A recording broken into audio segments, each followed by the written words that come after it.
మాకు గాంధీ గురించి చెప్పాలని, అంబేద్కర్ గురించి చెప్పాలని, దాక్షాయణి వేలాయుధం గురించి చెప్పాలని, మాకు ఉన్నది ఏమిటి, నిజంగా జరిగింది ఏమిటి, ఇవాళ దేశానికి కావాల్సింది ఏమిటి తెలుసుకోవాలి. దేశానికి కావాల్సింది ఏంటో తెలుసుకోవాలంటే ఈరోజు దేశంలో ఏం జరుగుతుందో తెలుసుకోవాలి. మీకు అందరికీ తెలుసో లేదో, ఇటీవల కాలంలో ఎక్కువ కాలం కూడా కాలేదు, ఒక ముఖ్యమంత్రి గారు ఒక వీడియో రిలీజ్ చేశారు. ఒక ముఖ్యమంత్రి గారు ఆ వీడియోలో ఏముందంటే, ఆయన ముఖ్యమంత్రి గారే తుపాకీ తీసుకుని కాలుస్తున్నారు. ఒక ముస్లింకి ఆ గుండు ఇలాగ వెళ్ళి తగులుతుంది. దానికి పర్ఫెక్ట్ షాట్ అనో ఏదో పేరు కూడా పెట్టారు. ఇది భారతదేశ చరిత్రలో ఇప్పటిదాకా ఎప్పుడు జరగలేదు. ఒక ముఖ్యమంత్రి ఆర్టిఫిషియల్ ఇంటెలిజెన్స్ ద్వారా వీడియో తయారు చేశారు, ఏఐ ద్వారా. ఆయన ముఖ్యమంత్రులు తుపాకీ కాలుస్తూ హత్యలు జరిగితే ఆపాలి. ముఖ్యమంత్రి ముస్లింలను వేటాడుతున్నాడు అనే అర్థం వచ్చేలాగా ఒక వీడియో రిలీజ్ చేశారు. పబ్లిక్ ఇదేమిటి ఈ దారుణం అంటే దాని తర్వాత విత్డ్రా చేసుకున్నారు. ఆ ముఖ్యమంత్రి అస్సాం ముఖ్యమంత్రి హేమంత్ బిశ్వ శర్మ గారు, బీజేపీ పార్టీ వాళ్ళు డైరెక్ట్గా వీడియో రిలీజ్ చేయడం అనేది జరిగింది. మరొక ముఖ్యమంత్రి ఒక ముస్లిం మహిళ పట్టా తీసుకుంటుంటే ఆవిడ ముఖానికి పరదా వేసుకుందని తన చేత్తో ఆ పరదా ఇలా లాగేశాడు. ఇది కూడా మనం ఎప్పుడు చూడలేదు. ఎందుకంటే ఆయనకి ఆ పరదా మీద అభ్యంతరం ఉంటే, అమ్మ మీ పరదా మీరు తీయండి అని అడగవచ్చు, లేదా పరదాన్ని తీయమని ఎవరైనా ఆడవాళ్ళ ద్వారా వాళ్ళకి ఎవరికైనా చెప్పొచ్చు. ఇలాంటివి ఎన్ని జరుగుతున్నాయంటే మన చుట్టూ మనం చెప్పలేం. ఇప్పుడు ఇంకో విషయం చెప్తాను. అంటే ఈ పరిస్థితులు రోజు రోజుకి నీళ్ళు ఇలా ముక్కు దాకా వచ్చినాయి. ఇక్కడ చాలామందికి ఆ విషయం అర్థం కావట్లేదు. వందే మాత్రం అనేటువంటిది మనకి జాతీయోద్యమంలో చాలా ఉర్రూతలుపునేటువంటి గీతం. క్విట్ ఇండియా ఉద్యమం గాంధీ గారు పిలిపించినప్పుడు లక్షల మంది అరెస్ట్ అయ్యారు. మాతంగిని హజ్రా అని ఒక ముసలావిడ, 80 ఏళ్ళున్న ముసలావిడ జెండా పట్టుకుని పోలీసు బుల్లెట్లకు ఎదురెళ్ళి వందే మాత్రం అని చచ్చిపోయింది. ఇలా ఎందరో చచ్చిపోయారు ఆ రోజుల్లో. అంటే ఈ చరిత్ర ఆవిడ చెప్పి వెళ్ళాడు. అటువంటి వందే మాత్రం గీతం ఏదైతే ఉన్నదో అది ఈ దేశానికి అందరూ కూడా దాన్ని ఉద్యమంలో, స్వాతంత్ర ఉద్యమంలో పనిచేస్తున్న వాళ్ళంతా వందే మాత్రం అనే చెప్తున్నారు. కాబట్టి ఆ వందే మాత్రం పాట ఏదైతే ఉన్నదో ఆ పాటలో 6 చరణాలు ఉన్నాయి. ఈ 6 చరణాల్లో 2 చరణాలు మాత్రమే మనం తీసుకుందాము. మిగతా 4 చరణాల్లో భారతమాతకు సంబంధించి ఆవిడ దుర్గాదేవిగా వర్ణిస్తూ, లక్ష్మీదేవిగా వర్ణిస్తూ, సరస్వతీదేవిగా వర్ణిస్తూ ఆ పాటను రాశారు. ఇది దేశంలో ప్రజలంతా పాడుకోలేరు, అందుకని 2 చరణాలు తీసుకుందామని 1937లో గాంధీజీ, నెహ్రూ గారు, సర్దార్ వల్లభాయ్ పటేలు, నేతాజీ సుభాష్ చంద్రబోసు, జయప్రకాష్ నారాయణ గారు, ఆచార్య కృపలాని గారు, రవీంద్రనాథ్ ఠాగూర్ గారు, ఇలాంటి మహనీయులు ఎందరో కూర్చుని ఒక నిర్ణయం చేశారు. దేశ స్వాతంత్రోద్యమం ఇది. ఇవాళ మన ప్రధాని గారు పార్లమెంట్లో పచ్చి అబద్ధం చెప్పాడు. మొన్న నవంబర్ నెలలో ఏమని చెప్పాడంటే, వందే మాత్రం అనేటువంటి పాటలో 4 చరణాలని నెహ్రూ గారు ముస్లింలని మంచి చేసుకుందాం, వాళ్ళని బుజ్జగిద్దామని తీసేశాడు, ద్రోహం చేశాడు అని చెప్పాడు. కానీ వాస్తవం అది కాదు. ప్రధానమంత్రి పార్లమెంటులో నిలబడి అబద్ధాలు చెప్పడం చరిత్రకు సంబంధించి ఎప్పుడు చూడలేదు మనం. జరిగింది అది కాదు. జరిగింది ఏమిటంటే, ఒక కమిటీ ఏర్పాటు చేశారు. దాంట్లో సుభాష్ చంద్రబోస్ ఉన్నాడు, పటేల్, ఇంతమంది ఉన్నారు. వీళ్ళందరూ కూడా ద్రోహం చేస్తే అందరూ చేయాలి. మరి వాళ్ళని ద్రోహం చేసే చెప్పే దమ్ముంది ఆయనకి. కానీ చరిత్రను వక్రీకరించి నెహ్రూ గారి మీద నల్ల పెయింట్ వేసే ఉద్దేశం ఉంది. ఆ మాట చెప్పాడు. అక్కడ ఆగలేదు. మొన్న జనవరి 28వ తారీఖున మీరు వందే మాత్రంలో 6 చరణాలు మీరు పాడాలి అని ఒక జీవో జారీ చేశారు. ఇప్పుడు స్కూళ్ళలో, పబ్లిక్ ఫంక్షన్స్లో, ఎక్కడైనా కనుక దేశానికి సంబంధించినటువంటి పబ్లిక్ డొమైన్లో ఎక్కడ కార్యక్రమాలు జరుగుతున్నా వందే మాత్రం 6 చరణాలు ఆలపించాలి. మీరు ఆలపించలేరు, ఎందుకంటే అవి నోరు తిరగవు. సంస్కృతం అది. సంస్కృతం బెంగాలీ మధ్యలో రాశాడు ఆయన. దాంట్లో త్వమ్హి దుర్గా దశ ప్రహరణి ధారిణి అంటే నువ్వు దుర్గామాతవమ్మా, నీ చేతిలో 10 ఆయుధాలు ఉన్నాయి, నువ్వు లక్ష్మీదేవి అమ్మా, నువ్వు సరస్వతి, ఇవన్నీ ఉన్నాయి. ఇప్పుడు భారతమాత అనేటువంటి పేరు మీద ఒక బొమ్మను ఎప్పటి నుంచో ప్రచారం చేస్తున్నారు. మీరు భారతమాతని కొట్టి చూడండి గూగుల్లో, ఒక కాషాయ జెండా పట్టుకున్నటువంటి ఒక ఆవిడ వస్తుంది. ఆవిడ వెనకాల ఒక పెద్ద సింహం ఉంటుంది, ఆవిడకు ఒక కిరీటం ఉంటుంది, ఆవిడ వెనకాల ఏదో తేజస్సు ఉంటుంది, ఒక్కోసారి ఆయుధాలు కూడా ఉంటాయి. ఇది మామూలుగా హిందువులందరికీ తెలిసినటువంటి దుర్గాదేవినో కాళికాదేవినో చూసినప్పుడు ఒక దేవతామూర్తి మనకు తెలిసిందే. ఆవిడ్ని వాళ్ళు భారతమాత అన్నారు. భారతమాత చేతిలో ఎవరి జెండా ఉండాలి? భారతదేశపు జెండా ఉండాలి. కానీ భారతదేశపు జెండా ఉండదు, కాషాయ జెండా ఉంటుంది, భగవద్ధ్వజం మాత్రమే ఉంటుంది. అది ఆర్ఎస్ఎస్ వాళ్ళ జెండా. భారతదేశపు జెండా ఉండదు. కానీ వాళ్ళు దాన్ని భారతమాత అంటారు. భారతమాతని పెద్ద పెద్ద ఫంక్షన్స్ దాని గురించి చెప్తారు, భారతమాతకి జై అంటారు. దీన్ని స్వాతంత్ర పోరాటంలో ఎవరు వాడలేదు, ఎవరికి తెలియదు ఇది. ఇవాళ రాజ్యాంగ రచనా సభలో మన దేశానికి ఇది జెండా అని ఒక జెండాను నిర్ణయించి మనం దాన్ని పెట్టుకున్నాం. దాంట్లో 3 రంగులు ఉంటాయి, అశోక చక్రం ఉంటుంది, ఆ జెండాకు ఒక విలువ గౌరవం ఉన్నాయి, దాన్ని ఎవరైనా ఉల్లంఘిస్తే తప్పు అవుతుంది. మరి భారత మాత చేతిలో భారతదేశపు జెండా ఉండాలి, ఫ్రెంచి మాత చేతిలో ఫ్రెంచి జెండా ఉండాలి, అమెరికా మాత చేతిలో అమెరికా జెండా ఉండొచ్చు వాళ్ళకు ఉంటే కనుక, మాకు తెలియదు. కానీ భారతదేశం మాత చేతిలో భారతదేశం జెండా లేకపోయినా భారత మాత అని ఆవిడ చెప్పొచ్చా? చెప్తే కాదు, ఈవిడ భారత మాతే మీ ఇంట్లో పెట్టుకోవాలి, ఎవరైనా కనుక భారత మాతకి చేయకపోతే వాళ్ళని కొట్టండి, వాళ్ళని పంపించేయండి దేశం నుంచి, వాళ్ళు పాకిస్తాన్ వెళ్ళిపోవాలి. ముస్లింలు భారత మాతకి చేయని అనరు, ముస్లింలు భారత మాతను మెచ్చుకోరు, ముస్లింలు దీన్ని గౌరవించరు, అని చేత ముస్లిం జావో పాకిస్తాన్, పాకిస్తాన్ ఏ ఖబరస్థాన్ అని చెప్తున్నారు. మీరు పాకిస్తాన్ వెళ్ళండి, లేకపోతే ఎవడు రైడు? ఈ అహంకారి, ఈ ఉన్మాది, ప్రజల్లో విద్వేషాన్ని రెచ్చగొట్టి చీల్చదలుచుకున్నవాడు మనం చూస్తూ ఆదమరపుగా ఉన్నప్పుడు దేశంలో ఎర్రకోటలో కూర్చుని ఇవాళ దేశాన్ని కబ్జాలో పెట్టుకున్నాడు. ఈ దేశంలో ఎప్పుడు ఈ సంప్రదాయాలు ఎప్పుడు జరగలేదు. దేశం బ్రిటిష్ వాళ్ళ పరిపాలన నలిగిపోతున్నప్పుడు ఆర్ఎస్ఎస్ వాళ్ళు బయటకు రాలేదు, వాళ్ళు బ్రిటిష్ వాళ్ళ వెనకాల ఉన్నారు, వాళ్ళు స్వాతంత్ర పోరాటంలో లేరు, ఒక్క మనిషి లాంటి దెబ్బ తినలేదు. నెహ్రూ గారు 10 సంవత్సరాలు జైల్లో ఉన్నాడు, గాంధీ గారు సంవత్సరాల తరబడి జైల్లో ఉన్నాడు, పటేల్ గారు జైల్లో ఉన్నాడు, గాంధీ గారి భార్య జైల్లో చచ్చిపోయింది, గాంధీ గారి కొడుకు సమానమైనటువంటి మహాదేవ్ దేశాయ్ జైల్లో చచ్చిపోయాడు. ఎందరో త్యాగాలు చేశారు, ఎందరో చచ్చిపోయారు. వీళ్ళు ఏ రోజు సంబంధం లేకుండా బ్రిటిష్ వాళ్ళ వెంబడి తిరిగినటువంటి వాళ్ళు ఇప్పుడు దేశం అంటే ఏంటి, జాతీయత అంటే ఏమిటి, దేశభక్తి అంటే ఏమిటి మనకు చెప్తున్నారు. సరే చెప్తున్నారు, మేమన్నాము ఇలాంటి బొమ్మ కనుక ఎవడన్నా పెడితే వాడి మీకు కేసు పెట్టండి, ఈవిడ మా మాత కాదు. ఈ దేశంలో ప్రజానీకం ఎవరైతే మైనారిటీలు ఉన్నారో 20 కోట్ల మంది ప్రజల్ని నువ్వు నా కొడుకు కాదని గెంటేసేటువంటి తల్లి మాకు తల్లి ఎందుకు అవుతుంది? అందరినీ ఆదరించే తల్లి మా తల్లి అవుతుంది. అందరినీ ఆదరించే తల్లి చేతిలో 3 రంగుల జెండా ఉండాలి తప్పితే కాషాయ జెండా ఉండడానికి వీల్లేదు. మీకు ఎక్కడైనా ఇలాంటి బొమ్మ కనిపిస్తే ఇది భారత మాత కాదని చెప్పండి. కానీ మన ప్రధానమంత్రి మోదీ గారు పుస్తకం రాశారు, దాని పేరు జ్యోతి పుంజ్. ఈ పుస్తకం మీకు నెట్లో కొడితే దొరుకుతుంది, కొనుక్కుంటే కూడా దొరుకుతుంది. నేను కొనుక్కున్నాను. దాంట్లో భారత మాత ఈవిడ అని ఆయన బొమ్మ ప్రింట్ చేశాడు. దేశ ప్రధాని ఈ పని చేయొచ్చా? ఈ దేశ రాజ్యాంగం మీద ప్రమాణం చేసి నువ్వు ఈ దేశంలో ప్రధాని అయిన తర్వాత ఈ దేశంతో సంబంధం లేనటువంటి ఇలాంటి విద్వేషం రేపే బొమ్మను నువ్వు ప్రచురించవచ్చా? అక్టోబర్ 2వ తారీఖు గాంధీ గారి జయంతి వచ్చింది, అక్టోబర్ 2వ తారీఖు విజయదశమి వచ్చింది 2025లో. అక్టోబర్ 2వ తారీఖున ఈ యొక్క ఆర్ఎస్ఎస్ సంస్థకి 100 సంవత్సరాలు పూర్తయినాయి. ఈ మూడిట్లో కూడా విజయదశమి ఇంపార్టెంట్ కాదు, గాంధీ గారి జయంతి ఇంపార్టెంట్ కాదు. ప్రధానమంత్రి మోదీ గారికి ఆర్ఎస్ఎస్కి 100 సంవత్సరాలు నిండడం ఇంపార్టెంట్. అందువల్ల ఆయన ఒక నాణ్యం రిలీజ్ చేశాడు. ఇది భారతదేశంలో మొట్టమొదటిసారి ఒక ప్రధాని ఆర్ఎస్ఎస్ పేరు మీద ఒక నాణ్యం రిలీజ్ చేసి దాంట్లో ఆర్ఎస్ఎస్ వాళ్ళు ఇలా శాల్యూట్ చేస్తున్నారు. భారతదేశంలో వాళ్ళు ఇలా నమస్కారం చేస్తారు, లేకపోతే ఇలా సలాం చేస్తారు ముస్లింలు, లేకపోతే ఇలా శాల్యూట్ చేయడం కూడా మనకు తెలుసు. కానీ ఇలా చేసేవాళ్ళు ఎవరో మాకు తెలియదు, అది ఎక్కడి నుంచి వచ్చిందో కూడా మాకు తెలియదు. ఇలా వాళ్ళు శాల్యూట్ చేస్తున్నారు, నల్ల టోపీలు పెట్టుకుని మనకు కనిపిస్తుంది. వాళ్ళు అక్కడ భారతమాత ఈయన చెప్పిన భగవద్ధ్వజం అదంతా సిల్వర్ కలర్లో ఉంటుంది కాబట్టి దాంట్లో రంగులు లేవు, కానీ మనకందరికీ తెలుసు ఆవిడెవరో. ఇటువంటి బొమ్మను రిలీజ్ చేసి ప్రధానమంత్రి గారు సిగ్గు లేకుండా ఈవిడ భారతమాత అని చెప్పొచ్చా అని అడుగుతున్నాను నేను. ఆయనకి ఇది భారతమాత అని చెప్పడానికి రాజ్యాంగం ప్రకారం ఏమైనా అధికారం ఉందా? అంటే దేశాన్ని కబ్జా పెట్టి నీ దరిద్రపు ఐడియాలజీని నువ్వు మా మీద రుద్దడానికి నీకు అధికారం ఇచ్చామా? లేదే. ఇప్పుడు ఇంకొంచెం ముందుకు వచ్చి వందే మాతరానికి సంబంధించి ఆయన జనవరి 28వ తారీఖున హోంశాఖ ఒక సర్క్యులర్ రిలీజ్ చేసింది. ఇప్పుడు మీరు పాడకపోతే మీకు తెలుసా, జనగణమన మీరు పాడకపోయినా మీకు శిక్ష లేదు.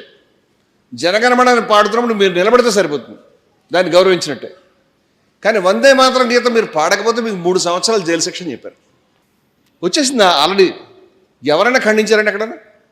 విప్లవ పార్టీలు, సోకాల్డ్ అంబేద్కరైట్లు. ఇప్పుడు మీరు చెప్పాలి, మనం ఈ పని మనం మాట్లాడచ్చా మాట్లాడకూడదని. బాబాసాహెబ్ అంబేద్కర్ నాగపూర్లో ప్రతిజ్ఞలు చేయిస్తూ అందరి చేత ఆ రోజు బౌద్ధ మతంలోకి అందరినీ కూడా ప్రజల్ని బౌద్ధ మతం స్వీకరించేలా చేస్తూ కొన్ని ప్రతిజ్ఞలు చేయించాడు. దాంట్లో నేను విష్ణుమూర్తిని పూజించను, లక్ష్మీదేవిని పూజించను, గౌరీని పూజించను, గణపతిని పూజించను ఉంది.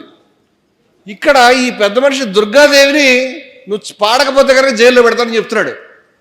ఏమంటే అంబేద్కర్ రైట్లు అని చెప్పుకునే వాళ్ళని ఎక్కడ నిద్రపోతున్నారు? ఎవడన్నా మాట్లాడాలి కదా.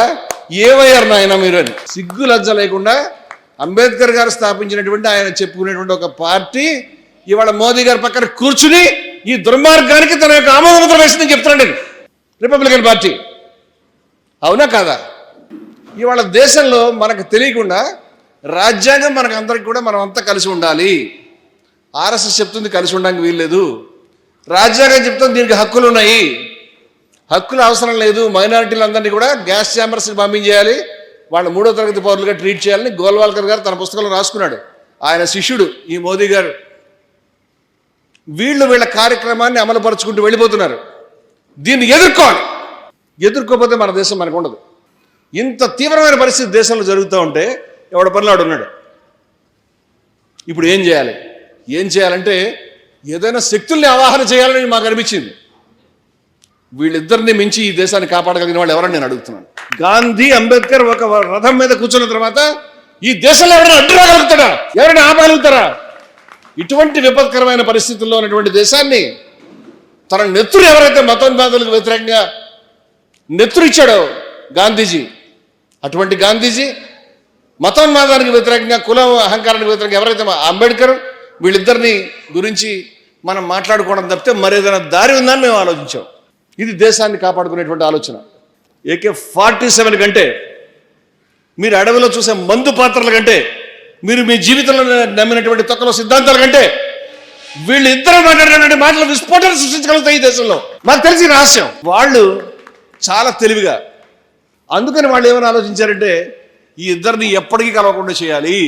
అందుచేత ఒకళ్ళని నల్లగా ఒకళ్ళని తెల్లగా మనం పెయింట్ చేయాలి, ఒకళ్ళని హీరో అని చెప్పాలి, ఒకళ్ళని విలన్ అని చెప్పాలి అని ఇవాళ ఎవరైతే ఈ దేశంలో బీసీలు ఉన్నారో 50%, ఎవరైతే ఎస్సీలు ఉన్నారో, ఎవరైతే ఎస్టీలు ఉన్నారో, ఎవరైతే పేదలు ఉన్నారో, ఎవరైతే పీడితులు ఉన్నారో వాళ్ళందరికీ గాంధీ దుర్మార్గుడని ప్రచారం చేశారు. గాంధీ దుర్మార్గుడై ఉంటే, వాళ్ళు చెప్పిన దాంట్లో నిజమై ఉంటే మనం కూడా గాంధీని ఖండించడానికి మేము వెనకాడే వాళ్ళం కాదు. గాంధీని దేవుడిని ఖండిస్తాం. కానీ ఇది నిజం కాదు, దీంట్లో కొంచెం కూడా వాస్తవం లేదు. అది అవునా కదా మీరు పరిశీలించండి. నేను చెప్పాలని నమ్మాల్సిన అవసరం లేదు. అలాగే బాబాసాహెబ్ అంబేద్కర్ ఇప్పుడు చాలా జాగ్రత్తగా, వాళ్ళకి బాబాసాహెబ్ అంబేద్కర్ మీద ప్రేమ ఉందా? గాంధీ మీద ప్రేమ ఉందా?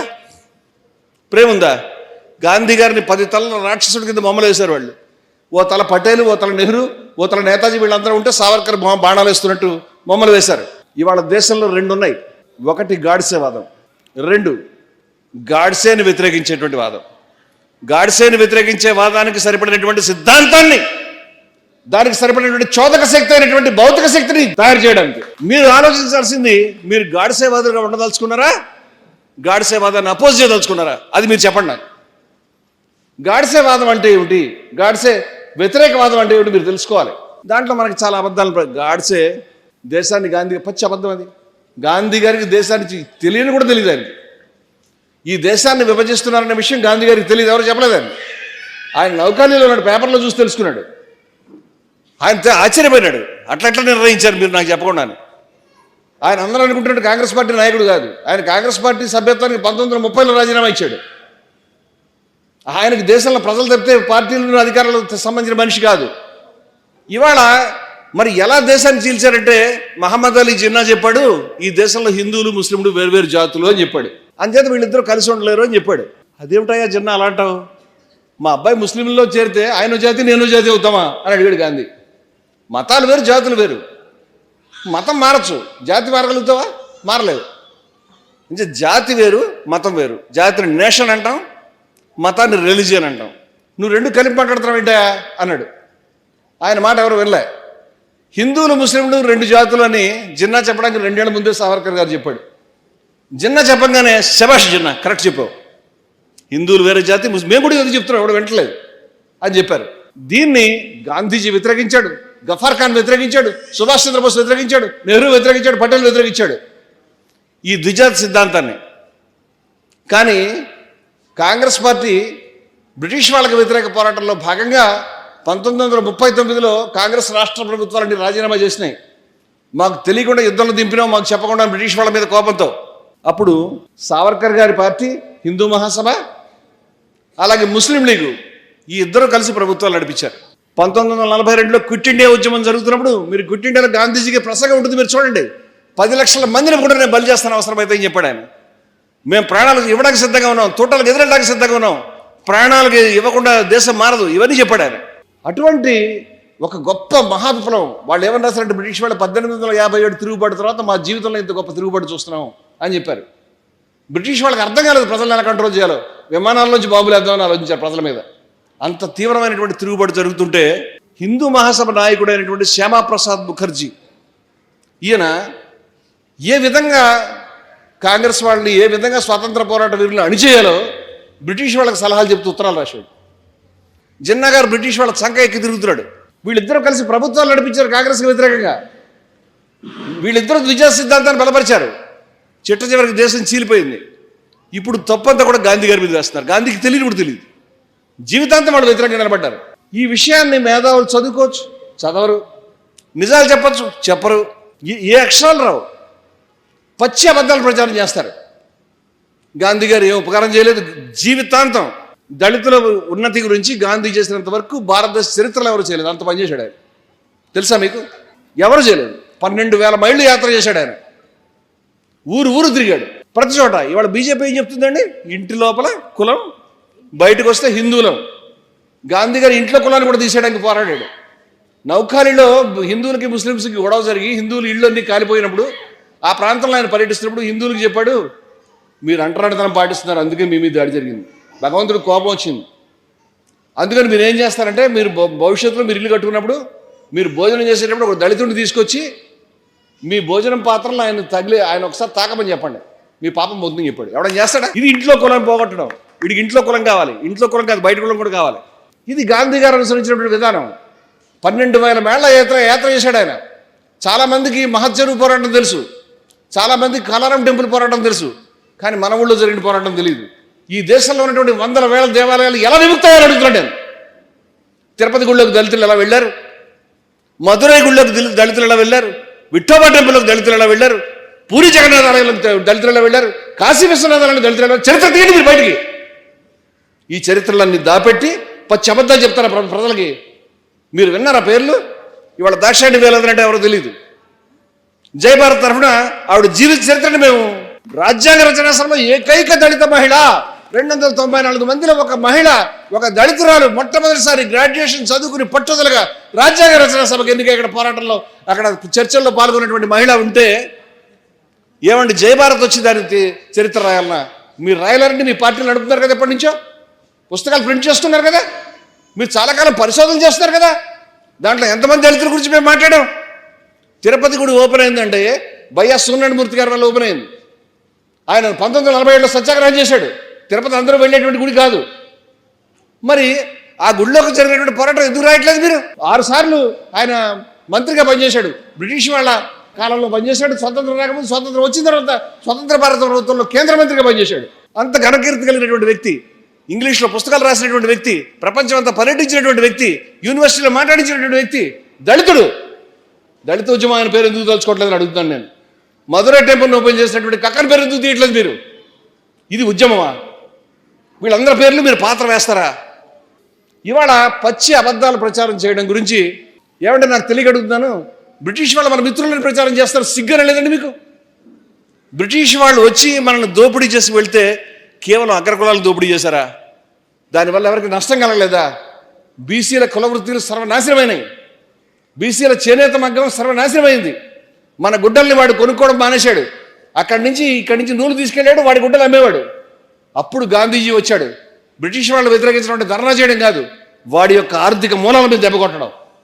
ఆయన ఎంత గొప్ప వ్యూహకర్త అంటే ఆయన చెప్పాడు, వాడి గుడ్డలు మనం ఎందుకు కొనుక్కుంటాం, వాడి కాలేజీలకు మనం ఎందుకు పెడతాం, వాడి కోట్లకు మనం ఎందుకు కడతాం, బహిష్కరించండి వాటన్నింటి కూడా. కుప్పలు పోసి తగలబెట్టారు బ్రిటిష్ వాళ్ళ యొక్క బట్టల్ని. ఇక్కడ భారతీయుల యొక్క బట్టల్ని కట్టుకుందాం, మనం నేసినటువంటి బట్టలు మనం కట్టుకుందాం, మన గ్రామీణ చేతి వృత్తులు తలుచుకుందాం అని గ్రామీణ చేతి వృత్తులకు సంస్థలు ఏర్పాటు చేశాడు. గ్రామీణ చేతి వృత్తులు ఎవరు నడుపుతారండి? బీసీలు నడుపుతారా లేకపోతే అగ్రకులాలు నడుపుతారని తెలుసుకుందామని అడుగుతాను. మరి భారతదేశ పతాకం మీద చరకా పెట్టించాడు. చరకా ఎవరు గుర్తండి? అది బీసీలు గుర్తా లేకపోతే క్షత్రియుల గుర్తా, ఓసీల గుర్తా, కోవట్ల గుర్తా, ఎవరు గుర్తుంది? అటువంటి వ్యక్తి గురించి వాళ్ళ బీసీలు ఎవరు తలుచుకోరు. ఆయన ఏ ఉపకారం చేయలేదు వీళ్ళ దృష్టిలో. ఆశ్చర్యం. కొన్ని 100,000 దేవాలయాలని, కొన్ని 100 తటాకాలని గాంధీ గారు ఇందాక పూనా ప్యాక్ట్ మీరు మాట్లాడారు. పూనా ప్యాక్ట్ సందర్భంగా యాంటీ అన్టచబిలిటీ వీక్ని పాటించారు. రాజగోపాలాచారి వాళ్ళు పిలిపించారు, ఆయన నిరాహార దీక్ష చేస్తున్నాడని. ఆ ఒక్క వారం రోజుల్లోనే కొన్ని వందల దేవాలయాలు, కొన్ని వందల చెరువులు ఓపెన్ అయినాయి. వాటి చరిత్ర ఎవరు మాట్లాడు. మీరు పచ్చి అబద్ధం చెప్తున్నారు. గాంధీ గారి శ్వాస ఈ దేశంలో దళితులకు సంబంధించి అభివృద్ధి జరగాలి, గాంధీ గారి శ్వాస ఈ దేశంలో అణగారిన బీసీ కులాలకి మహిళలకి న్యాయం జరగాలి అని ఆయన కోరుకున్నాడు. ఈ మాట నేను చెప్తే మీరు నమ్మరేమో. ఈ మాట బాబాసాహెబ్ అంబేద్కర్ చెప్తే నమ్ముతారని అడుగుతున్నాడు నేను. బాబాసాహెబ్ అంబేద్కర్ 1954లో రాజ్యసభలో లేచి నిలబడి చెప్పాడు ఏమనంటే, గాంధీ గారి పేరు మీద ఒక ఫండ్ పెట్టండి, 20 లక్షల రూపాయలతో ఒక స్కీమ్ ప్రారంభించండి, ఈ స్కీమ్కి మహాత్మా గాంధీ పేరు పెట్టండి, ఈ స్కీమ్ను బడ్జెట్లో పెట్టకండి, బడ్జెట్లో పెడితే 5 ఏళ్ల బడి మారిపోతుంది, శాశ్వతంగా ఒక ఫండ్ ఒకటి ఏర్పాటు చేయండి, ఆయన పేరు శాశ్వతంగా ఉండాలి. ఎందుకంటే ఈ 20 లక్షల డబ్బుని మీరు దళితుల యొక్క అభ్యున్నతికి, మీరు ఆదివాసుల యొక్క అభ్యున్నతికి మీరు ఉపయోగించండి. ఎందుకంటే ఆ ప్రజలు ఆయనకి నియర్ అండ్ డియర్, చాలా దగ్గరైనటువంటి వాళ్ళు, చాలా ప్రియమైన వాళ్ళు అని చెప్పాడు గాంధీ గారి గురించి అంబేద్కర్. ఎవరైనా చెప్తారండి Ambedkar rights, so called Ambedkar rights ఈ విషయాన్ని ఎవరైనా చెప్పగా విన్నారా మీరు ఎప్పుడైనా? Near and dear, it is in the records of parliament. మీరు వెళ్ళి చదువుకోవచ్చు, రాజ్యసభలో ఆయన ప్రసంగాలు ఇప్పటికి కూడా రికార్డు ఉన్నాయి, వాల్యూమ్స్లో దొరుకుతాయి. నేను కావాలంటే చూపిస్తాను, మేము రాశాం. ఇది వాస్తవాలు ఈ విధంగా ఉన్నాయి. అంతేకాదండి, ఆయన ఏ ప్రజల్ని అభ్యున్నతి పరచదలుచుకున్నాడో, ఏ ప్రజలు అభివృద్ధి చేయదలుచుకున్నాడో, ఏ ప్రజల యొక్క అభ్యున్నతి కోరుకున్నాడో ఆయన పేరు శాశ్వతంగా ఉండాలి ఈ దేశంలో అని చెప్పాడు ఆయన. బాబాసాహెబ్ అంబేద్కర్ అలా కోరుకుంటే ఇవాళ అంత స్థాయి కాకపోయినా ఏదో ఒక స్కీమ్ ఆయన పేరు మీద, మనకు స్కీమ్ ఉన్నది, దాని పేరు మహాత్మా గాంధీ నరేగా అనేవాళ్ళం, national rural employment Gramin Yojana. ఇవాళ దాన్ని ఒక్క కలంపోటుతోటి నరేంద్ర మోదీ గారు రద్దు చేశారు. ఆ రద్దు చేయడం అనేది ఎంత తెలివంటే, దానికి ఇవ్వాల్సినటువంటి ఫండ్స్ని రాకుండా రాష్ట్రాలకి ఏదైతే ఉన్నదో ఆ రాష్ట్రాల డబ్బుల్ని వాళ్ళు అంతకుముందు 10% ఎంతో పెడితే సరిపోయేది, ఇప్పుడు దాన్ని 60% వాళ్ళకి పెంచి కేంద్రానికి ఎటువంటి బాధ్యత లేకుండా చేసి ఆ స్కీమ్ని ఇంప్లిమెంట్ చేయకుండా చేశాడు. ఎందుకంటే పేదలు బాగుపడదు ఈ దేశంలో. గాంధీ గారి పేరు వినిపించొద్దు. దీన్ని బాబాసాహెబ్ అంబేద్కర్ ఆమోదిస్తాడా? రాజ్యసభలో ఆయన మాటలు చెప్పిన దీనికి అనుకూలంగా ఉన్నాయని నేను అడుగుతున్నాను నేను. ఇవాళ ఎందుకంటే అబద్ధాలు చెప్తారు? ఇవాళ భారతదేశంలో మనం కనుక చూస్తూ ఉంటే మన కళ్ళ ముందు మతోన్మాదులు అనేటువంటి వాళ్ళు, మతోన్మాదానికి రంగు లేదండి, హిందూ ముస్లిం మతోన్మాదులు ఇద్దరు కూడా చెప్తాను నేను. ముస్లిం మతోన్మాదులు ఏం తక్కువ తెలియలేదు. ముస్లిం మతోన్మాదులకి హిందూ మతోన్మాదులకి మధ్య ఫ్రెండ్షిప్ ఉంటుంది. హిందూ మతోన్మాదుల్ని ముస్లిం మతోన్మాదుల్ని గాంధీజీ వ్యతిరేకించాడు. ఈ దేశంలో మతోన్మాద రాజ్యం ఏర్పడకూడదని అంబేద్కర్ కోరుకున్నాడు. మేమేమి అబద్ధాలు చెప్పడం లేదు. గాంధీ అంబేద్కర్ పార్టీలో పనిచేస్తారని మేము చెప్పామా? గాంధీ అంబేద్కర్ రోడ్డు మీద కలిసి అలా చెప్పడం లేదు. మేమేం చెప్తున్నామంటే వాళ్ళ ఆశయాలు ఒకటే చెప్తున్నాం, మీరు కాదని చెప్పండి. ఒకటే చెప్తున్నాం వాళ్ళ ఆశయాలు. ఈరోజు రాజకీయమైనటువంటి ఆయన బ్రిటిష్ వాళ్ళతో కలిసి అంబేద్కర్ పనిచేశాడు.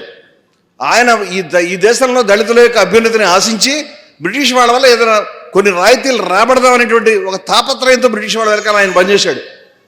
మరి గాంధీ గారు బ్రిటిష్ వాళ్ళకి వ్యతిరేకంగా పోరాటం చేస్తూ దళితులకు మేలు కలగాలి, దళితులకు మేలు కలగకపోతే స్వతంత్రం అక్కర్లేదు నాకు చెప్పాడు గాంధీ గారు. ఆయన తిరిగాడు. మరి వీళ్ళిద్దరూ 2 మార్గాల్లో ఒకే ఆశయం గురించి పనిచేశారని మేము అనుకుంటున్నాం. వీళ్ళిద్దరి మనసులో దళితులకు అభివృద్ధి ఉంది, వీళ్ళిద్దరి మనసులో కుల నిర్మూలన ఉంది. గాంధీ గారు అంబేద్కర్ కుల నిర్మూలన కావాలి, ఏ దిశగా మనం చూసినా కులమే కనిపిస్తుంది, దీన్ని బద్దలు కొట్టాలి అని గాంధీ గారు చెప్పారు, అంబేద్కర్ చెప్పాడు. మరి కులం అనేది మానవ నిర్మితము, it is man made structure, it must be demolished, ఇది విధ్వంసానికి ఫిట్ ఫర్ డిమాలిషన్, ఇది విధ్వంసానికి అర్హమైనది అని గాంధీ గారు చెప్పాడు. అలాగే కులాన్ని హిందూ మతం బలపరుస్తుంది అని చేత నేను హిందూ మతం వదిలిపెడుతుందని అంబేద్కర్ చెప్పాడు. కులాన్ని కనుక హిందూ శాస్త్రాలు బలపరిచేటైతే వాటి ప్రకారం నేను కూడా హిందువుని కాదు నాకు గాంధీ అంతకుముందే చెప్పుకున్నాడు. మనుస్మృతిని అంబేద్కర్ పబ్లిక్గా తగలబెట్టాడు 1927లో. దానికి 10 సంవత్సరాల ముందు నుంచి మనుస్మృతి తప్పు నేను అనుసరించట్లేదు గాంధీ స్పష్టంగా చెప్పున్నాడు. వీళ్ళిద్దరు ఆశయాలు ఒక దగ్గర ఉన్నాయా వేరేగా ఉన్నాయా మీరు చెప్పండి? జీవితాంతం అహింసాయుతమైన పద్ధతికి గాంధీజీ కట్టుపడ్డాడు. మరి అంబేద్కర్ ఏమైనా బాంబులు తుపాకులు పట్టు తిరిగాడా? లేదే. ఆయన చేసిన పోరాటాలన్నీ కూడా అహింసాయుతమైనటువంటి పోరాటాలే, హింసాయుతమైన పోరాటాలు కాదు. పైగా మహత్సరుడు ఆయన సత్యాగ్రహం అన్నాడు. సత్యాగ్రహం ఎవరిది? గాంధీ గారి ప్రోగ్రామ్ అది. పైగా మహత్సరు సత్యాగ్రహం జరుగుతుంటే గాంధీజీ కూడా అనుకూలమైనటువంటి నినాదాలు, గాంధీకి మహాత్మా గాంధీకి జయగానిచ్చారు ప్రజలు ఆయన సమక్షంలో. ఇవన్నీ చెప్పడం లేదు ఎవరు చరిత్ర. వాళ్ళిద్దరు ఆశయాలు ఒకటే ఉన్నాయి. మరి వ్యతిరేకంగా ఎవరు ఉన్నాయి? వ్యతిరేకంగా మాట్లాడిన వాళ్ళ పేర్లు చెప్తాను. గోల్వాల్కర్ మాట్లాడాడు, హెడ్గేవార్ మాట్లాడాడు, సావర్కర్ మాట్లాడాడు. గోల్వాల్కర్ ఏం చెప్పాడంటే కులం శాశ్వతమైనది. అంబేద్కర్ కులము ఏ దిక్కు తిరిగినా అడ్డొస్తుంది, దీన్ని తీసేయాలని చెప్పాడా? గోల్వాల్కర్ ఏం చెప్పాడంటే కులం చాలా గొప్పది, కులం మన ప్రాచీన నాగరికతకు ఇది ఉండాలి అని చెప్పాడు. వాళ్ళు మనుస్మృతిని ఇద్దరు కూడా ఒప్పుకోలేదు కదా. గోల్వాల్కర్ ఏం చెప్పాడంటే the greatest and the tallest law giver on the earth, ఈ భూమి మీద చాలా గొప్ప న్యాయాన్ని అందించినటువంటి వ్యక్తి మనువు అని చెప్పాడు. అదేవిధంగా మనకు మనుస్మృతి ఉండగా రాజ్యాంగం ఎందుకు అని ఆర్ఎస్ఎస్ వాళ్ళ పత్రిక పాంచజన్యం రాసిందా లేదా? మరి మనువు వైపు ఎవరున్నారు, మనువుకు వ్యతిరేకంగా ఎవరున్నారు? అందుకని మనువాదం అంతం చేయాలని మేము చెప్తున్నాం. మరి గ్యాస్ ఛాంబర్స్కి మైనారిటీస్ని పంపించాలి అని అంబేద్కర్ చెప్పాడా, గాంధీ చెప్పాడా? గోల్వాల్కర్ చెప్పాడు. ఇవాళ ఎస్సీలు బీసీలు గాంధీలో శత్రువుని చూస్తున్నారు, కానీ వాళ్ళకి గోల్వాల్కర్ పేరు తెలియదు, హెడ్గేవార్ పేరు తెలియదు, ఆర్ఎస్ఎస్ గురించి తెలియదు. ఒక దళిత పార్టీ కార్యకర్తలు గాంధీ గారి సమాధి మీద దాడి చేశారు. సిగ్గు లేదా మీకు అని అడుగుతున్నాను నేను. సిగ్గు లేదా? మీరు అంధులైపోయినారా? మీకు దమ్ము చేవ ఉంటే కనుక హెడ్గేవార్ సమాధి మీద దాడి చేసేది ఉంటివి, గోల్వాల్కర్ సమాధి మీద దాడి చేసేది ఉంటివి, సావర్కర్ సమాధి మీద దాడి చేసేది ఉంటివి. ఇవాళ ఎవరు మిత్రులు ఎవరు శత్రువులు అనే విషయంలో మన మేధావులు, మన గురువులు, మన ఆచార్యులు ఎవరైతే మన తప్పుదారి పట్టించారు, ఈ దేశంలో మెజారిటీ ప్రజాధికారికి శత్రువు ఎవడో మిత్రుడు ఎవడో తెలియకుండా చేశారు. ఫలితంగా చాలా ఈజీగా ఇవాళ మతోన్మాదులు గాంధీజీని హత్య చేసిన వాళ్ళు, దేశంలో ఎప్పుడు స్వతంత్ర పోరాటం లేని వాళ్ళు, జీవితంలో కులానికి వ్యతిరేకంగా మాట్లాడకుండా కులాన్ని పొగిడిన వాళ్ళు అధికారంలోకి వచ్చారు. అవునా కదా? ఈ పరిణామం జరుగుతూ ఉంటే రోజు రోజుకి మేము చూస్తూ ఉన్నాం. ఏమంటే ఎంఆర్పిఎస్ ఉద్యమంలో మేము పనిచేస్తాం వర్గీకరణకు సంబంధించి. మందకృష్ణ మాదిగ గారిని నేను సవినయంగా అడగదలుచుకున్నాను. వారు చెప్తున్నారు, వారు కౌగలించుకున్నారు, వారు అంబేద్కర్ని కూడా స్తుతించారు ఒక మనిషిని. ఇంకొక ఆయన ఎద మీద ఆయన తలకాయ పెట్టి రోధించారు. నువ్వు ఎవరి ఎద మీద తలకాయ పెట్టి రోధించావో వాళ్ళు ఈ దేశంలో కులం శాశ్వతంగా ఉండాలని చెప్పారు. ఈ దేశంలో కులానికి వ్యతిరేకంగా ఎవరైనా మాడితే తప్పు అని చెప్పారు. ఈ దేశంలో మనుస్మృతి కావాలి అని చెప్పారు. నువ్వు ఎందుకు వాళ్ళ తల మీద నీకు అంత దుఃఖం ఎందుకు కలిగిందని నేను అడుగుతున్నాను. అవి ఫర్గాటన్, మర్చిపోయినావా? వర్గీకరణ గురించి ఏమైనా చేస్తాం. వర్గీకరణ గురించి నన్ను క్షమిస్తే బీజేపీ ఏం చేసిందో నేను తెలుసుకుందాం అనుకుంటున్నాను. మందకృష్ణ మాదిగ గారి యొక్క తెలివితేటల వల్ల, ఆయన ఎత్తుగడల వల్ల ఇవాళ మనం వర్గీకరణ సాధించుకున్నామని చాలామంది అభిప్రాయంగా వచ్చారు. కానీ నేను అడుగుతున్నటువంటి విషయం ఏంటంటే, ఈ దేశంలో వర్గీకరణ సుప్రీంకోర్టు తీర్పు ద్వారా వచ్చిందా, మోదీ ప్రభుత్వం నిర్ణయం ద్వారా వచ్చిందా? దైవం చెప్పండి ఎవరైనా. మరి సుప్రీంకోర్టు తీర్పు ద్వారా వచ్చినప్పుడు మోదీ ప్రభుత్వం ద్వారా వచ్చిందంటే ఏమిటినా?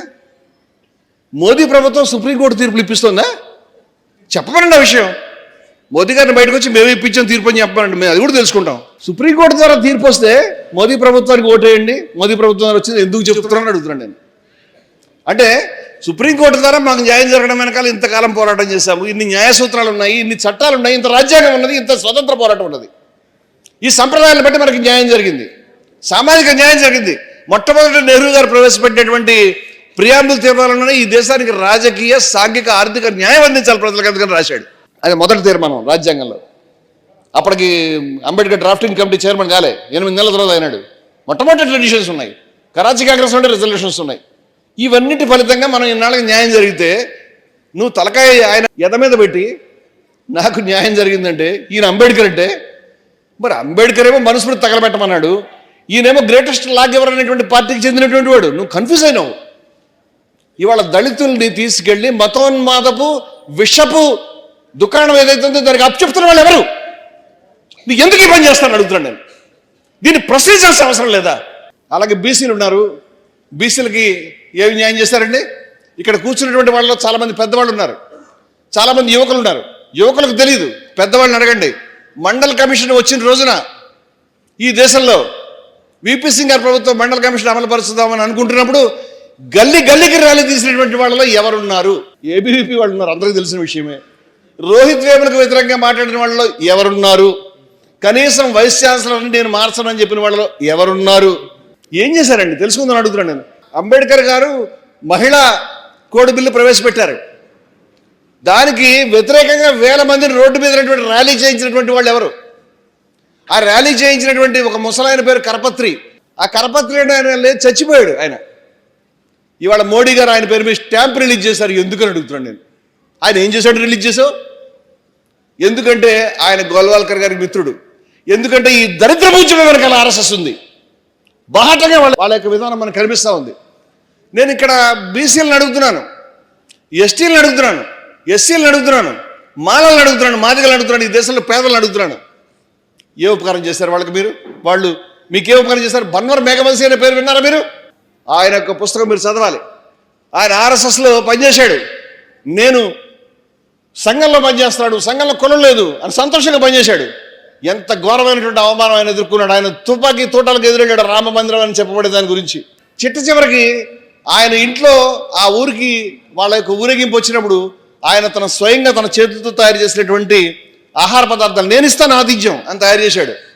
వాళ్ళ నాన్నగారు అన్నాడు, ఒరే బాబు, మనం దళితులు నాయన, వాళ్ళు మన ఇంట్లో భోజనం చేయరు, ఆ స్వాములారులంతా కూడా, నీకు తెలియదంటే లేదు మా సంఘం మేమంతా ఒకటే అని చేశాడు.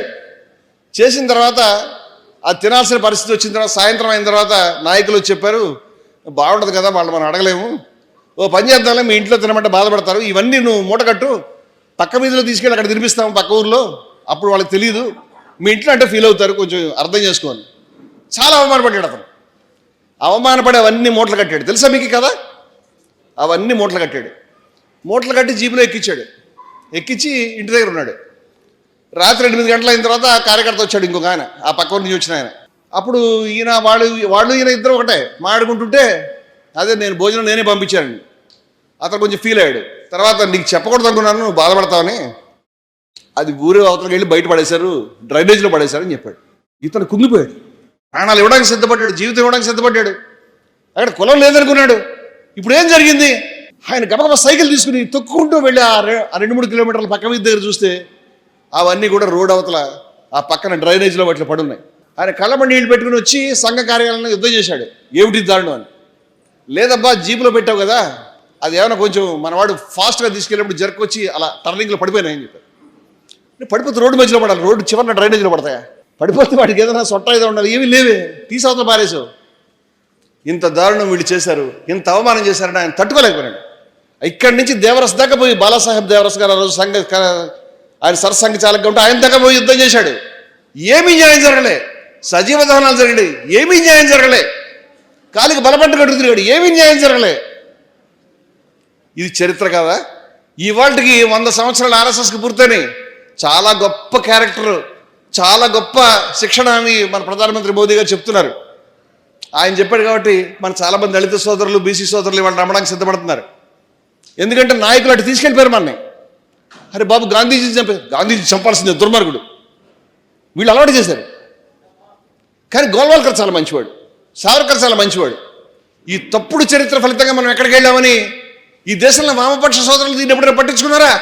వాళ్ళ కులం ఉందని తెలియదు, కులం మీద పోరాటం చేయాలని తెలియదు. వాళ్ళు తెలుసుకునేటప్పుడు తెల్లారిపోయింది మొత్తం అంతా, దేశం అంతా కూడా. అసలు పోరాటం మానేసి ఏమో చేస్తున్నారు. ఇవాళ దేశాన్ని మతోన్మాదానికి అప్పచెప్పి వెళ్ళారు. దీన్ని ఎలా మనం బయటకు తీసుకొద్దాం మీరు చెప్పండి. ఇవాళ బీసీలకు సంబంధించి మనం అడిగితే ఏ పోరాటంలో బీసీలకు సంబంధం, మొన్న కులగణన గురించి మీకు తెలుసు కదా. కులగణన చెయ్యాలి చెయ్యాలి చెయ్యాలి చెయ్యాలి అంటే నువ్వు టుకుడే గ్యాంగ్, నువ్వు దేశాన్ని ముఖం చేయదలుచుకుంటావు. కులగణన చేస్తే ఏ కులం ఆ కులం అంటే దేశం ఎలా కలుస్తుంది అని మాట్లాడిన వాళ్ళు నరేంద్ర మోదీ గారి మీద మరి కోర్టుకు పోయి అడిగితే, ఏమండి మేము కులగణన చేయడానికి మా పత్రాలన్నీ ప్రింట్ అయిపోయినాయి 2021లో, ఇప్పుడు మేము దాన్ని వెనక్కి ప్రింట్ చేయలేము, మేము చేయలేము అని కోర్టుకు చెప్పాడు ఆయన. బాగా తీవ్రమైనటువంటి ఒత్తిడి వచ్చిన తర్వాత నాగపూర్లో ఆర్ఎస్ఎస్ వాళ్ళు ఇలా జెండా ఊపారు, చేసే ఏదో రకంగానే.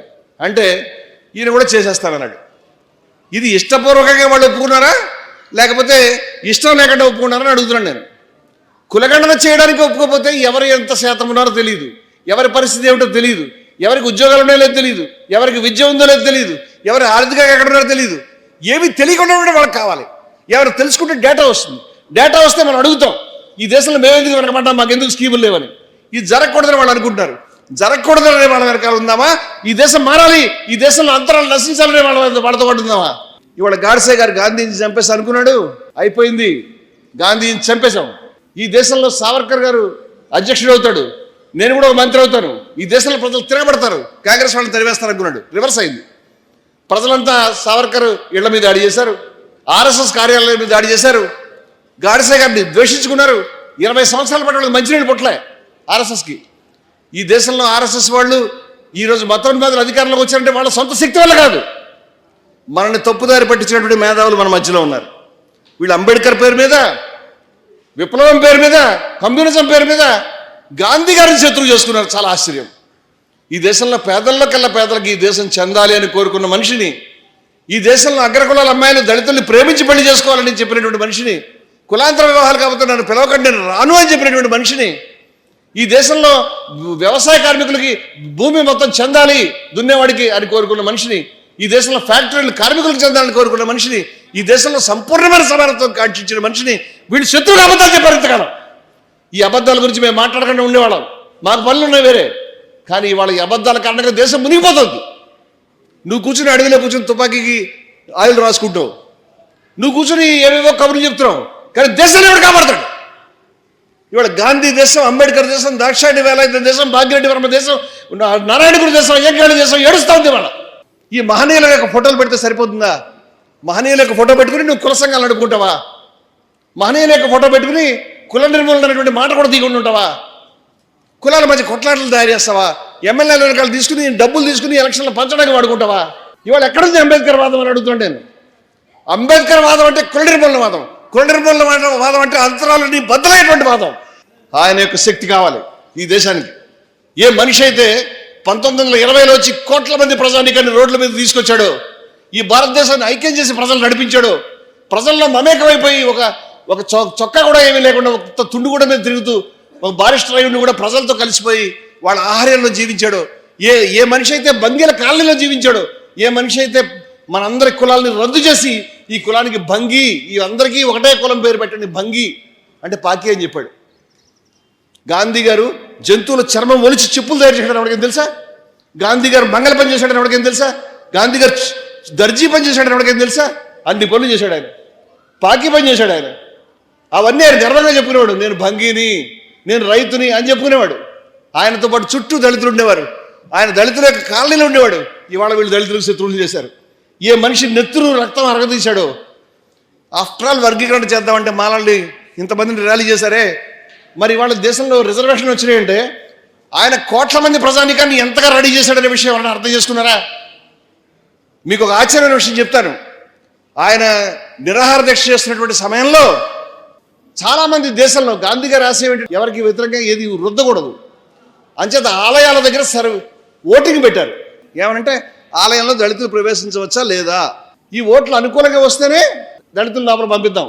గాంధీ గారి యొక్క ప్రభావం ఏ స్థాయిలో ఉందంటే ఆ రోజు 7 దేవాలయాల్లో, ప్రఖ్యాతమైన దేవాలయాల్లో సర్వే చేస్తే దళితుల్ని లోపలికి పంపించాలి. గాంధీ గారి నిరాహార దీక్ష చేస్తాడు. 24,000 ఓట్లు వచ్చినాయి. వ్యతిరేకంగా 7 దేవాలయాలు కలిపి 400 ఓట్లు వచ్చినాయి. 400 ఎక్కడ 24,000. ప్రజాభిప్రాయాన్ని ఏ స్థాయిలో ఆయన కూడగట్టాడు చెప్తున్నాను నేను. ఇవాళ మనిషిని మనం దూరం చేసుకుంటున్నాం. మాకు ఈ సూర్యుడు కావాలి, మాకు అంబేద్కర్ సూర్యుడు కావాలి, గాంధీ సూర్యుడు కావాలి. ఎందుకంటే ఈ చీకటిని మేము భరించలేకపోతున్నాం. అందుచేత మేము చెప్పే మాటల్లో అసత్యం ఉంటే మేము మార్చుకుంటాం. కానీ మీరు మార్చుకుంటారా? నేను మేధావులను అడుగుతున్నాను. అబద్ధం చెప్పారు కదండి. గాంధీ గారు రిజర్వేషన్ వ్యతిరేకించాడు. ఎప్పుడు వ్యతిరేకించాడు? గాంధీ గారు నెహ్రూ గారు వ్యతిరేకిస్తారు రిజర్వేషన్లు వస్తాయండి దేశంలో? అసలు గాంధీ గారు విడి నియోజకవర్గాలను వ్యతిరేకించాడు. విడి నియోజకవర్గాలకు వ్యతిరేకంగా వేరే పద్ధతి పూనాపేటలో ఉన్నది. ఈ విషయాలన్నీ దాచిపెట్టారు. విడి నియోజకవర్గాలు ప్రపంచంలో ఎక్కడా లేవు.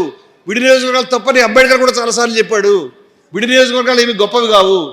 విడి నియోజకవర్గాలంటే మొత్తం అంతా ఉంది, రహస్యం అంతా. గాంధీ గారు దుర్మార్గుడు పాటలు రాస్తున్నారు, అబద్ధాలు చెప్తున్నారు. మేము వచ్చేవాళ్ళం కాదు మీ జోలికి.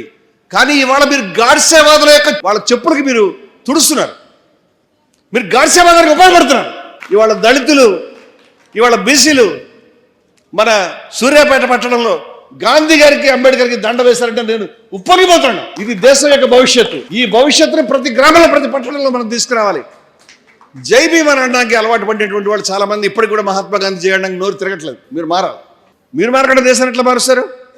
నేను చెప్తున్నాను, మహనీయులు అంటే గాంధీ గారు, ఫూలే గారు, నారాయణ గురు. ఇది ఈయనకి ఎవరు చెప్పారు తెలియదు ఈ పాఠం. అంచేత గాంధీని వ్యతిరేకించడము, గాంధీ వ్యతిరేక ప్రచారం మీరు చేయదలుచుకుంటే మీరు గాడ్సేవాదులకి, మనువాదులకి ఉపయోగపడుతున్న మొత్తం ఆ పని ఆపండి. మహాత్మా గాంధీకి జై, బాబాసాహెబ్ అంబేద్కర్కి జై అని మీరు చెప్పండి. అప్పుడు మనం మనువాదాన్ని, మతోన్మాదాన్ని ఎదుర్కోగలుగుతాం. వాళ్ళది ఒకే రక్తం, ఒకే ఆశయం, ఒకే స్వప్నం, ఒకే లక్ష్యం అని చెప్తున్నాం. మేము ఉత్తర కవిత్వం చెప్పడం లేదు. ప్రతి మాట అక్షరం శోధించి చెప్తున్నాం. మా నెత్తురు, మా నరాల నుంచి, మా హృదయాంతరాల నుంచి తీవ్రమైనటువంటి సత్య శోధన ద్వారా మేము ఈ సత్యాన్ని దర్శించగలుగుతున్నాం. దీంట్లో ఎటువంటి స్వార్థమైనటువంటి ప్రయోజనం కానీ లేదు. ఇప్పటిదాకా మిమ్మల్ని తప్పుదారి పట్టించినటువంటి మేధావులను పక్కన పెట్టండి. ఇప్పటిదాకా మీకు మోసం చేసినటువంటి వాళ్ళని నిలదీయండి. దయవుంచి మతోన్మాదులకు ఉపయోగపడద్దు, మనువాదులకు ఉపయోగపడద్దు. ఆవిడ ముఖ్యమంత్రి అయింది మొట్టమొదటి బీజేపీ మద్దతుతో. ఈ రోజుకి మణిపూర్లో జరిగిన ఏం జరిగినా బీజేపీ మద్దతు కూడా ఆవిడ రెడీగా ఉంది. ఆవిడ అధికారంలోకి వస్తే దళితులే అధికారం వచ్చిందని నమ్ముతున్నారు చాలామంది. ఎలా అంగీకరిస్తారని అడుగుతున్నాను నేను. మేము అంగీకరించే విషయాన్ని కుల నిర్మూలన లక్ష్యం గురించి ఉపయోగపడితేనే రాజ్యాధికారం. కుల నిర్మూలన అంటే అంతరాలను తొలగించడం. మతోన్మాదానికి వ్యతిరేకంగా పోరాడి కుల నిర్మూలన గురించి పోరాడేటువంటి ప్రభుత్వం వస్తేనే అది గాంధీ గారి, నెహ్రూ గారి, లేకపోతే అంబేద్కర్ గారి, నేతాజీ, భగత్ సింగ్ వీళ్ళందరి కాలంలో నెరవేరేది అప్పుడే నెరవేరుతాయి. వాటి గురించి మనం పనిచేద్దాం, కానీ ఎవరో ఒకళ్ళు అధికారంలో రావడం గురించి కాదు. ఇవాళ దేశాన్ని కాపాడుకోవడానికి మీరు కనుక మీనమేషాలు లెక్కపడుతూ ఆలోచిస్తే సమయం లేదు మన చేతిలో. మనం ముందుకు రావాలి.